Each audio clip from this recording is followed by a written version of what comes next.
Olá, nesta aula, aula 8, iremos mostrar qual é o comportamento de um capacitor ideal em corrente alternada.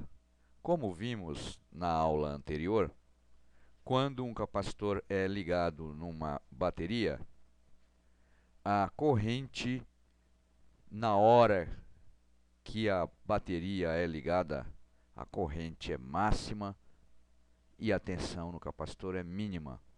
Isto é, existe uma defasagem entre a corrente e a tensão. Isto é, a corrente está adiantada em relação à tensão. No caso da tensão aplicada ser senoidal, se o capacitor for ideal, isto é, não tem resistências elétricas, a corrente vai estar 90 graus adiantada em relação à tensão aplicada. Se a tensão aplicada for Vp seno de ômega t, Vp é o valor de pico, então a corrente será igual, corrente em função do tempo, será igual a Ip seno de ômega t mais 90 graus. Isto é, aqui nós temos o diagrama fasorial, que representa a tensão aplicada, que estamos considerando que tem fase inicial zero. Consequentemente, a corrente no capacitor vai estar 90 graus adiante. Aqui nós temos as formas de onda correspondentes da tensão e da corrente. Aqui nós temos as duas representações nas formas polar da tensão aplicada, que é a tensão do gerador, que é igual à tensão no capacitor, e da corrente no capacitor. Reatância capacitiva, que nós vamos denominar por Xc. A reatância capacitiva é a medida da oposição que o capacitor oferece à passagem da corrente alternada. E o seu módulo é calculado assim: Xc é igual a 1 dividido por 2 vezes π vezes f e vezes c. Isto é, quanto maior for o valor da frequência, menor a reatância capacitiva, que é especificada em ohms. Ou, quanto maior for o valor da capacitância, menor também será o valor de Xc.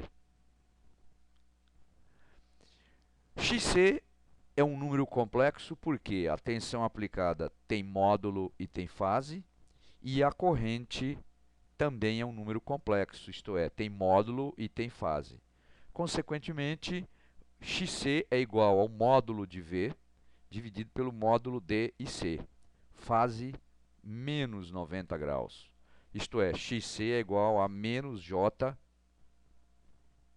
Xc, onde Xc é exatamente igual a 1 dividido por 2 vezes π vezes f vezes c, ou 1 dividido por ômega c, ômega 2π vezes f, sendo c especificado em farads, f em hertz e Xc será especificado em ohms. Por exemplo, consideremos um capacitor de 0,1 micro, no qual é aplicada uma tensão de 120 volts, 60 Hz. Sendo dados os valores de C e da frequência, podemos determinar a reatância capacitiva, que será igual a 1 dividido por 2π vezes 60 vezes 0,1 microfarads, 0,1 vezes 10 a menos 6 farads. O resultado dessa conta é 26,5 quiloohms. Portanto, a corrente que vai circular no circuito tem módulo igual a 120 volts dividido por 26,5 quiloohms, ou 4,5 miliamperes, que vai ser a corrente que vai ser indicada em um amperímetro ligado ao circuito. Aqui nós temos então o diagrama fasorial e aqui as formas de onda. Se considerarmos dois capacitores diferentes, um capacitor de 0,1 micro, outro capacitor de 10 micro, obviamente que no capacitor de maior valor, a corrente ela vai ter um valor maior. Por quê?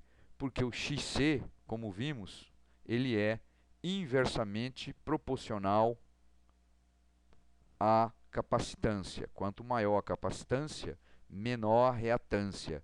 Consequentemente, maior a corrente.